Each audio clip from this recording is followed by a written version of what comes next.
다시 시즌2 러브레터 비전을 위해서 기도해 주세요. 하나님에게 러브레터를 받는, 세상의 러브레터를 전하는, 하나님에게 러브레터를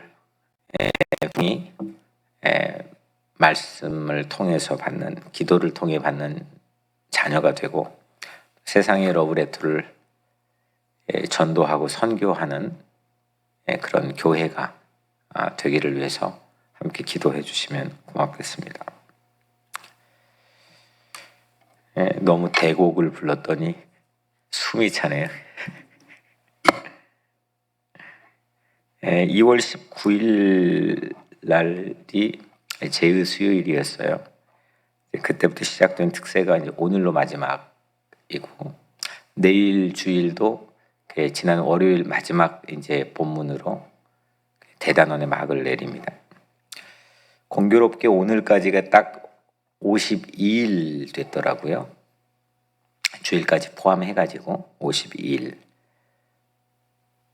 작년 제의수요일부터 시작된 그 사순절 특세가 어디였는지는 기억 못 하시겠죠?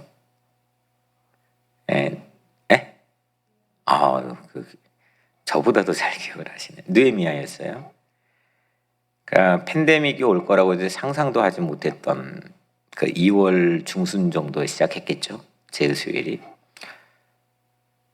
근데 팬데믹이 가장 이 뉴욕의 광풍으로 휘몰아쳤던 4월까지 느헤미야로 우리를 그래도 버티게 해주신 것 같아요.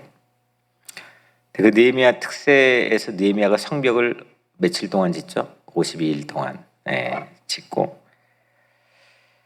그 특세로부터 우리가 받은 비전, 여명이라고 하는 비전을 가지고 그 여명호를 시작하게 하신 것 같아요. 작년에 느헤미야 52일을 통해서 여명호를 완공하게 하셨다고 한다면, 또 하나님께서 올해 작년 성경에 있는 52일이었다면 올해는 세어보니까 어떻게 공교롭게 52일 동안 특세를 했어요.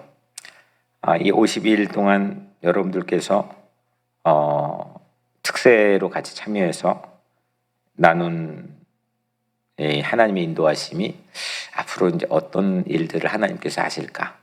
미지의 세계니까 뭐가 이루어지든 오늘 여러분들께 기대감을 갖기를 주의 이름으로 축복합니다. 하나님께서 뭘 이루어 주실까? 전 늘 이게 기대가 돼요. 이거를 희망이라고 부르잖아요. 누가가 소개한 그 예수 여행, 누가복음에 나타난 예수 여행을 우리가 함께 살펴봤고, 그리고 사도행전 막바지의 사도행전을 통해서 사도들의 여행, 새로운 복음의 여행을 우리가 함께 살펴보고 있고요. 그래서 우리도 이제 이 기세를 가지고 부활 여행을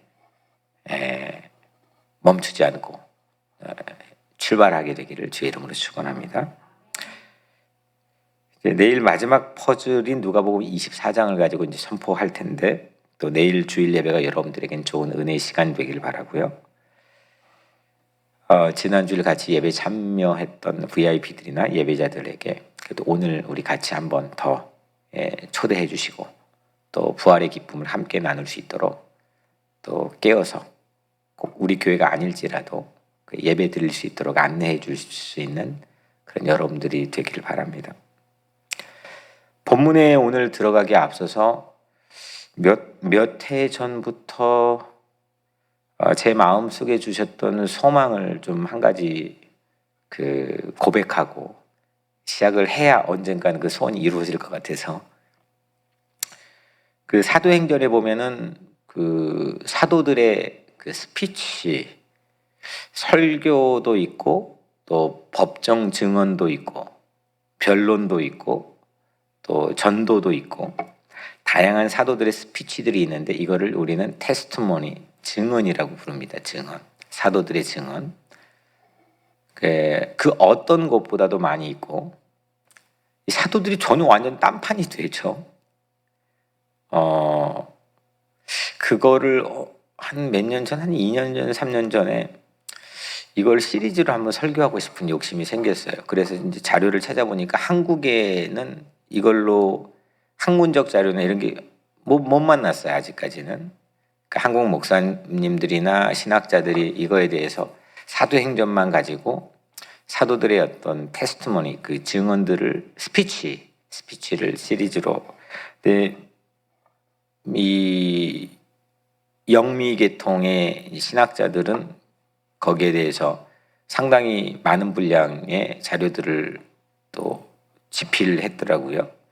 그래서 언젠가는 그 시리즈를 하면 좋겠다. 그래서 사도행전에 나타난 베드로의 첫 번째 설교로부터 이제 아주 신나는 그 사도행전의 어떤 그 복음의 그 역사가 이제 일어나잖아요. 그래서 이제 언젠가 우리 교회에 선포하고 싶은 마음을 주셨는데 아직 기회를 포착하지는 못했습니다. 조만간 그날이 왔으면 좋겠다라고 하는 그런 고대하는 마음을 여러분들에게 고백하고, 이 이야기를 왜 하냐면 오늘 본문에 아주 위대한 증언이 또 나오기 때문입니다.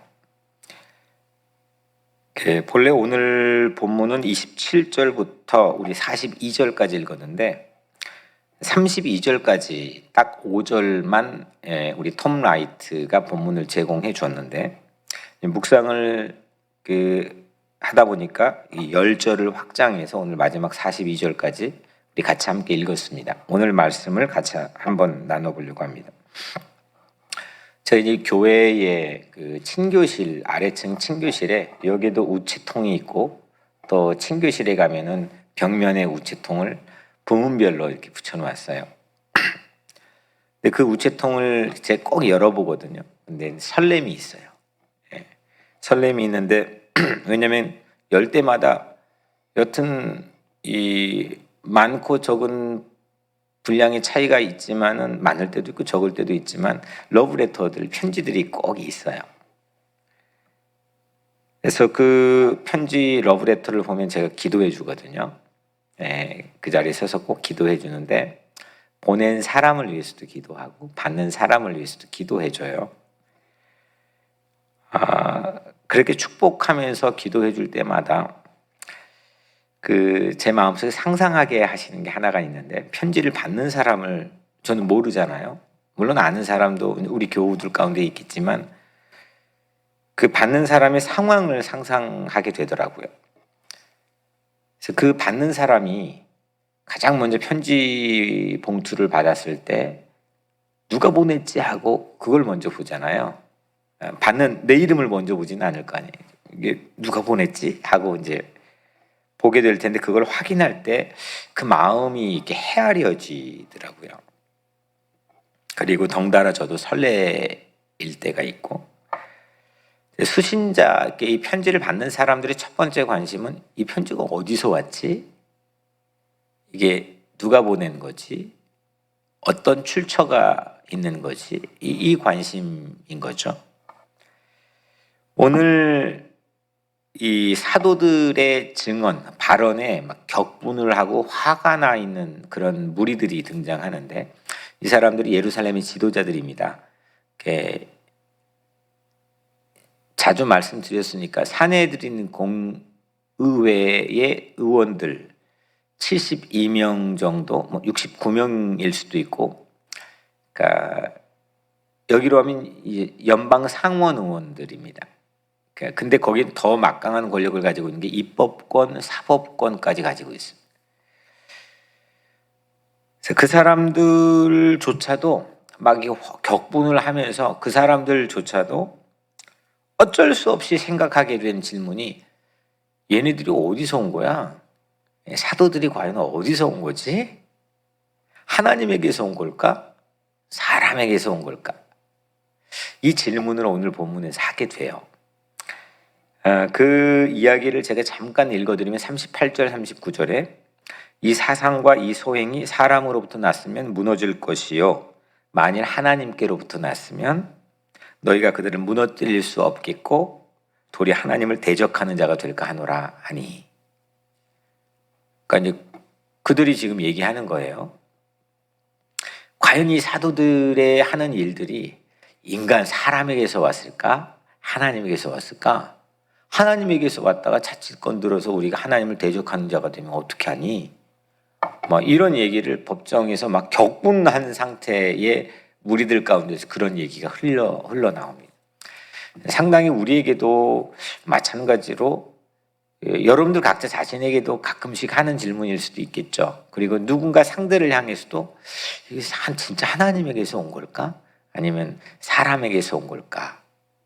이런 질문은 사실 우리 신앙인들에게도 상당히 근본적인 질문이 듭니다. 오늘 본문은 예루살렘 지도자들인 그 사내들인 공회원들이 사도들을 법정에 끌어다가 원래는 그 바로 전절 그 전의 본문에서는 끌어다가 잡아다가 감옥에 넣었는데 분명히 감옥에 넣었는데 이게 밖에 나가서 전도하고 있는 거예요. 그리고 이게 뭐지? 해가지고 또 끌어온 거예요. 그게 오늘 첫 절이에요. 또 끌어와서 이제 그들 앞에 세워놓고 신문을 추궁을 하는 겁니다.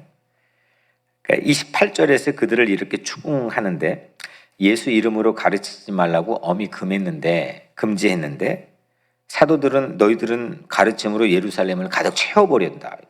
너희들 지금 뭐 하는 거니? 그러니까 그리고 또 더욱이 그 예수 죽음의 책임자로 그 피의 책임자로 왜 우리들을 지목하는 거니? 자기들 탓으로 돌렸다고 지금 추궁하는 겁니다. 이때 사도들이 답을 하죠. 유명한 아주 위대한 답을 하는데 29절에 같이 한번 읽을까요? 29절 시작. 사람보다 하나님께 순종하는 것이 마땅하니라. 아멘. 아니 지금 자기 생명권을 지금 쥐고 있는 사람들이 추궁하고 위협하고 있어요. 잘못 대답했다가 죽는 거예요. 근데 그들이 왜 우리가 금지한 거를 가서 하니? 그리고 왜 우리를 그 얼마 전에 죽은 예수 죽음에 대한 책임자로 우리를 지목하니? 왜 선동하고 있니? 이렇게 지금 추궁을 했더니 너희들보다 사람보다 하나님에게 순종하는 것이 당연하다. 정말 이게 촌철살인 스피치 아닙니까? 자기를 죽일 수도 있는 권력자들 앞에서 그 권력자들보다도 보이지 않는 하나님께 순종하는 게 당연하다, 마땅하다. 야, 이런 사도들의 결기가 얼마나 멋있습니까? 드라마만 멋있는 게 아니라 정말 멋있잖아요.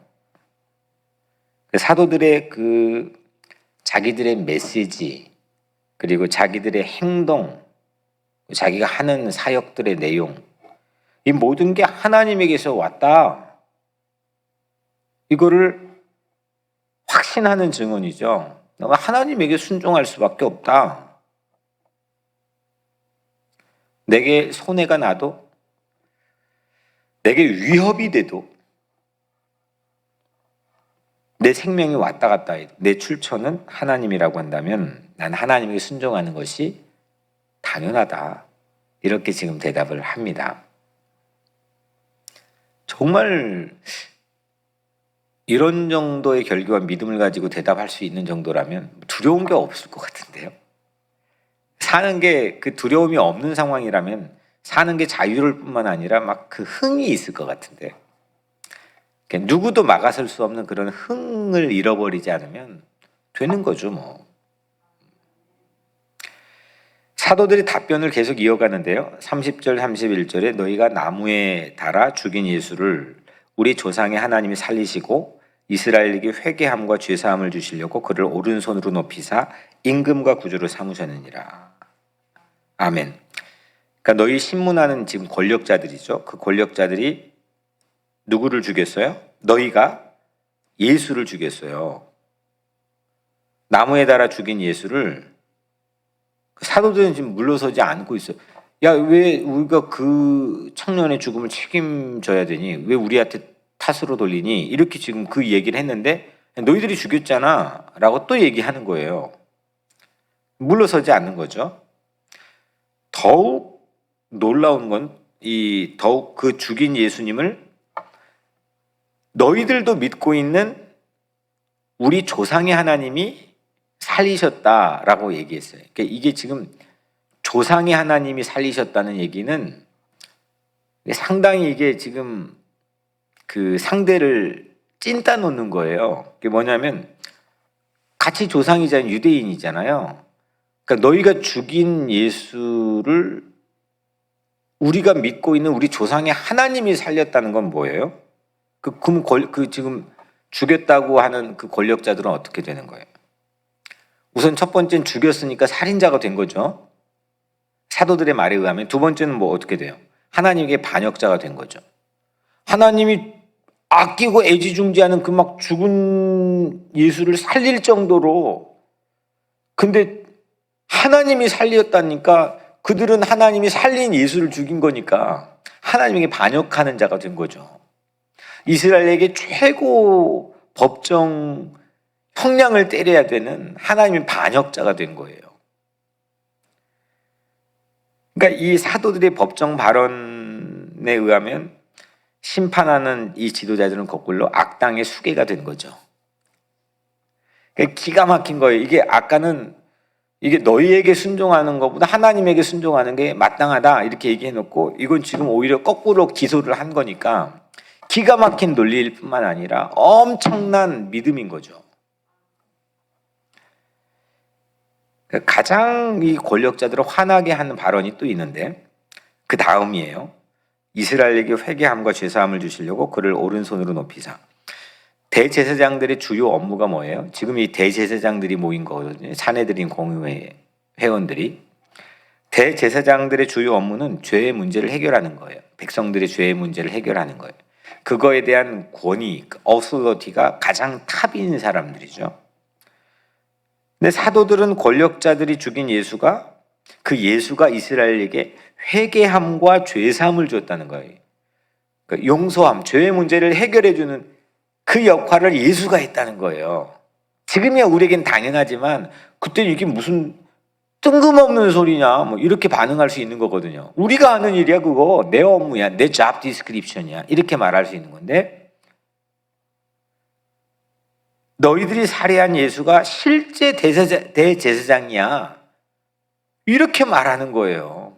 엄청난 그 하늘의 그 울림이 있는 메시지를 자기 생명이 경각에 놓여 있는 법정에서 그냥 당당하게 발언해버리는 거죠.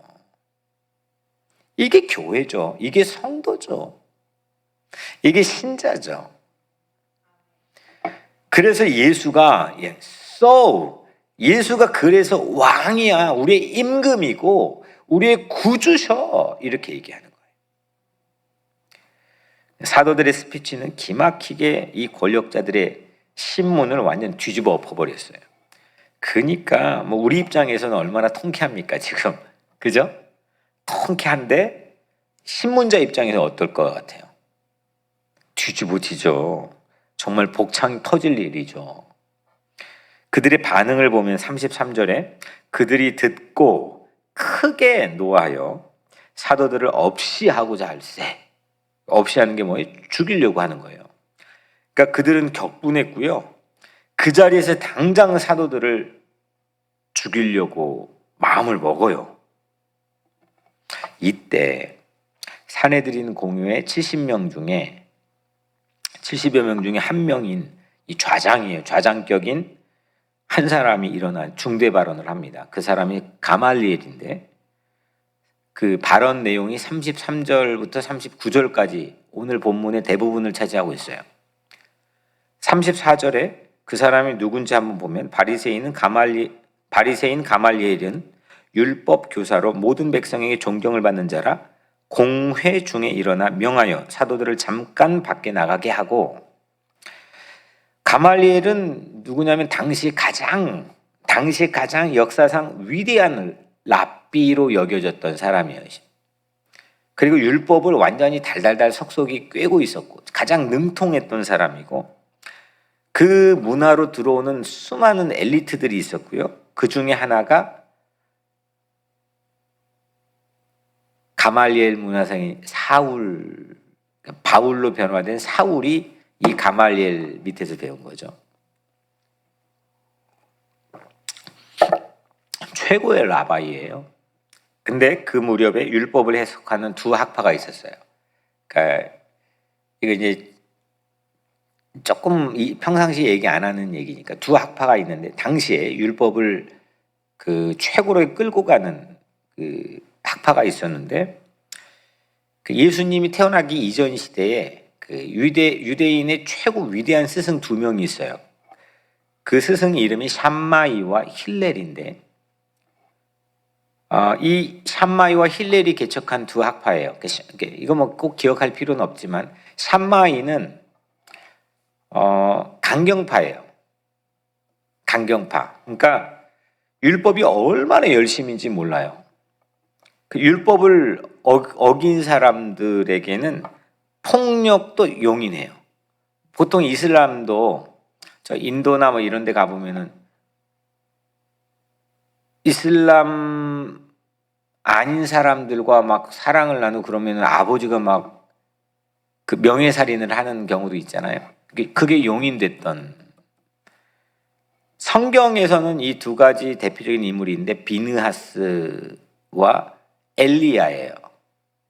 그러니까 철저하게 율법에 대한 이 신봉과 그리고 사랑과 그러니까 율법이 전부예요. 나쁜 게 아니죠. 하나님이 제정하신 율법 자체가 그 공동체를 지킨다고 굳게 믿었던. 그래서 이세벨과 아합과 막 그 목숨 내놓고 엘리야가 싸운 거죠. 이 라인이 샴마이 학파예요. 다음은 두 번째 힐렐 학파인데 힐렐은 좀 다른 노선이에요. 하나님께서 원하는 거는 율법을 지키는 거지 율법을 누가 지켰나 그걸 관찰하는 게 아니야. 쉽게 말한다면 이거예요. 그래서 마음 문제인 거지. 네가 지금 율법을 지키고 있느냐 없느냐 문제지. 그걸 가지고 누가 지켰는지 안 지켰는지를 보고 있다가 그거 갖고 파이팅 할 필요는 없어. 이런 내용인 거죠. 그래서 각자 방식을 힐렐 이 학파는 각자 방식을 서로 존중해줘요. 가말리엘은 이 샴마이와 힐렐 중에 힐렐 노선이에요. 힐렐의 최고 거장이에요, 당시. 근데 가말리엘 문화생 중에 누가 있었다고요? 바울이었던 원래 사울이 이제 그 밑에서 공부를 했는데 유대 기록 문서에 보면 요세프스나 이런 문서에 보면 가말리엘 그 힐렐 학파의 문화생 중에서 딱 한 사람이 그 온건한 입장에 불만을 품은 사람이 있었는데 그게 사울이에요. 그러니까 막 가서 잡아다가 막 때려잡고 감옥에 갖고 죽이는데 열을 냈던 사람이에요. 힐렐 학파의 가장 온건한 학파의 가말리엘 밑에서 공부했는데 샴마이 학파의 노선도 같이 가지고 있는 사람. 그러니까 가장 이게 사울은 모든 걸 그냥 흡입해버린 그 최고의 그 최고봉의 엘리트였죠. 그래서 가말리엘이 그렇게 이제 있는데 그 사도들의 발언을 듣고 사람들이 격분해서 지금 죽여야 된다 막 이렇게 하고 있는 판에 그 틈에서 일어나 중대 발언을 합니다. 그 중대 발언이 35절 말하되 이스라엘 사람들아 너희가 이 사람들에 대하여 어떻게 하려니 조심하라. 사도들에게는 함부로 하지 말고 조심해봐라. 내 말을 좀 들어봐라. 사도들에게 손을 떼라 이렇게 말했습니다. 그 두 가지 예를 듭니다. 먼저 이그젬플을 두 가지 드는데 36절 한번 같이 읽을까요? 36절 시작.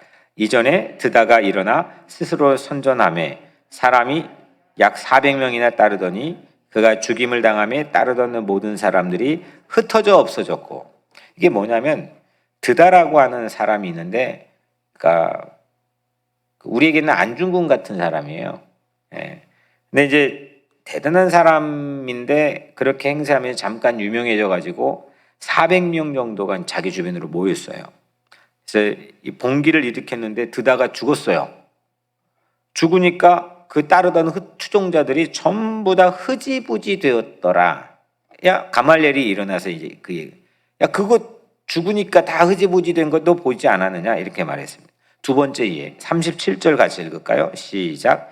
그 후 호적할 때에 갈릴리 유다가 일어나 백성을 꿰어 따르게 하다가 그도 망한즉 따르던 모든 사람들이 흩어졌느니라. 드다 후에 얼마 후에 지나지 않아서 인구조사 때 호적할 때죠. 누가복음 2장 2절에 보면 이 호적은 구레뇨가 수리아 총독이 되었을 때, 요즘에 수리아 땅아발 스페셜에서 배웠을 텐데, 수리아 그 예수님 막 태어날 때 수리아 총독 구레뇨 때 지금 이 유다라는 사람인 거지 가룟 유다가 아니에요.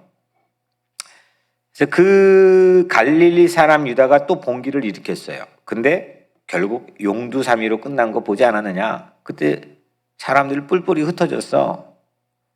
이렇게 얘기하는 거예요. 가말리엘이.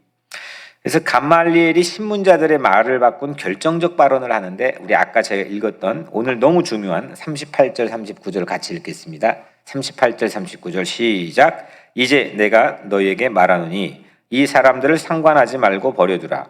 이 사상과 이 소행이 사람으로부터 났으면 무너질 것이요 만일 하나님께로부터 났으면 너희가 그들을 무너뜨릴 수 없겠고 도리어 하나님을 대적하는 자가 될까 하노라 하니. 아멘. 만일 사도들의 일들이, 야, 지금 쟤네들이 인간에게서 왔으면 드다와 유다처럼 스스로 무너질 거야. 근데 하나님에게서 만일 났다면 너희들이 아무리 난리 쳐봤자 소용없을걸. 오히려 너희가 하나님에게 대적하는 꼴이 돼. 이 이야기를 가말리엘이 딱 일어나서 하니까 사람들이 다 그걸 옳게 여겼어요. 설득력이 있는 거죠. 아무도 거기에 반대를 못하는 거예요. 그 40절에 보면 그들이 옳게 여겨 사도들을 불러들여 채찍질하며 예수 이름으로 말하는 것을 금하고 놓으니, 놓아줬어요. 때리고 놓아줬어요.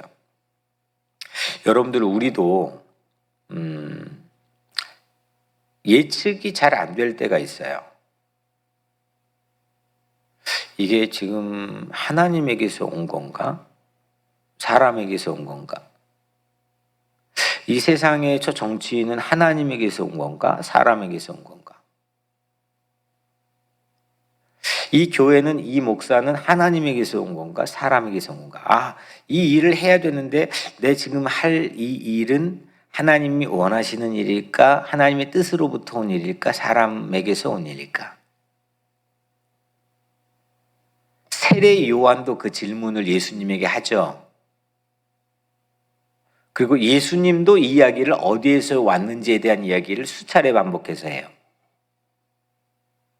사람들은 거기에 대해서 늘 겉으로는 믿음 있는 척 하지만 상당히 우리를 흔들어 놓는 질문이거든요. 이거 어디서 왔지? 이거 진짜 하나님에게서 온 거 맞을까? 사람에게서 온 걸까? 아니, 하나님에게서 왔다고만 우리가 확실히 컨펌이 되면, 그건 못하면 바보지, 그거는. 그죠? 문제는 그게 확신이 서지 않고 의심이 들게 되고, 그러니까 우리가 하는 일이나 상대가 하는 일이 예측 불허일 때가 있죠. 그때 우리는 그럼 뭘 해야 되냐? 그때 우리는 뭘 해야 되냐? 가말리엘은 지금 그냥 가만히 놔둬보자. 결과를 놓고 보자. 이게 진짜 하나님이 하는 일이면 우리가 쉽게 손대면 안 되고 상당히 논리적이고 상당히 의미 있는 이야기죠. 그런데 오늘 이 사도들의 모습을 보면 41절, 이제 끝마무리 41절입니다. 같이 한번 읽겠습니다. 시작. 사도들은 그 이름을 위하여 능력받는 일에 합당한 자로 여기심을 기뻐하면서 공의 앞을 떠나니라. 사도들은 지금 예수 이름으로 치욕당하는 것을 기뻐했어요. 그러니까 기쁨을 잃어버리지 않았어요. 자기가 하는 일에 대해서 진실한 기쁨을 잃어버리지 않았어요. 우리가 할 일은 그 예측 불허, 이게 하나님에서 온 일이지, 뭐 이런 그 판에서 우리가 할 일은 신실하게 사는 거예요. 신실하게 사는 거고, 더욱이 한 걸음 나가면 오늘 사도들처럼 기쁨을 잃어버리지 않는 거예요. 충돌이 일어날 때, 지금 법정에서 쟤네들이 진짜야, 이게 지금 제3자 입장에 쟤네들 진짜 사도들이 진짜 보고 있을 거 아니에요. 구경하고 있을 거 아니에요. 근데 그때 인간의 권위가 아니라 하나님의 권위에 복종하려고 하는 사람들, 그 사람들은 사도들이죠. 우리도 마찬가지로 사도들처럼 고통당할 수도 있고, 사람들의 눈에는 오히려 패배자처럼 보여질 때도 있겠죠. 하나님에게서 온 사람이 신문하는 권위를 갖고 있는 사람이지, 패배하고 실패하는 사람으로 여기는 사람 그렇게 많지 않을 거요. 이게 성경에 있으니까 권위 있게 여러분들이 보이는 거지. 세상에 나가서 쟤네들 실패하고 거지처럼 살고 맨날 신문당하고 감옥에 갇혀 있고, 그 사람들보다 저 성공해가지고 대법원에 있고 연방법원에 있고 이런 사람들이 훨씬 더 하나님 잘 믿는 것처럼 여길 확률이 훨씬 많을 거래요. 이게 상당히 만만치 않은 문제거든요. 우리 각자 자신도 마찬가지예요. 내가 안 될 때, 실패할 때, 연약할 때, 병들었을 때, 내가 쫄렸을 때, 위축될 때, 그런 상황에 놓였을 때 과연 나는 하나님에서 온 일을 하고 있는 걸까? 가장 흔들릴 때죠. 우리도 고통당할 때가 있죠. 이렇게 어려움 당할 때가 있고, 그때 우리는 주어진 상황에 기쁨을 잃어버리지 않고 난 하나님에게 복종하는 게 오라, 세상 그 무엇보다도, 이걸 여전히 잃어버리지 않는 그 삶을 신실하게 살아내는 것, 이게 우리에겐 중요하다는 거죠. 그 즐겁게 기쁨을 잃어버리지 않으면서 우리 갈 길을 가면 되는 겁니다. 우리도 흔들릴 때도 있고 연약해질 때도 있고, 그리고 우리도 기쁨을 잃어버릴 만한 충분한 근거가 되는 상황일 때도 당연히 있죠. 하지만 다시금 말씀의 힘을 얻어서 오늘 사도들의 모습을 다시금 보면서 힘을 얻고 회복하면서 그 길을 묵묵하게 신실하게 살아가는 것, 이게 무언가를 누구 편이지 어디서 왔지 이걸 판가름하는 것보다 훨씬 더 우리에게 유익하고 중요하다는 일입니다. 사도들은 멈추지 않았습니다. 42절, 그들이 날마다 성전에 있든지 집에 있든지 예수는 그리스도라고 가르치기와 전도하기를 그치지 아니라. 아멘. 제가 올라오면서 오늘 곡이 너무 대곡이라 제가 준비를 못해서 다음에 부르자고 말하고 딱 올라왔는데, 갑자기 설교 준비한 이 내용이 생각나는 거예요.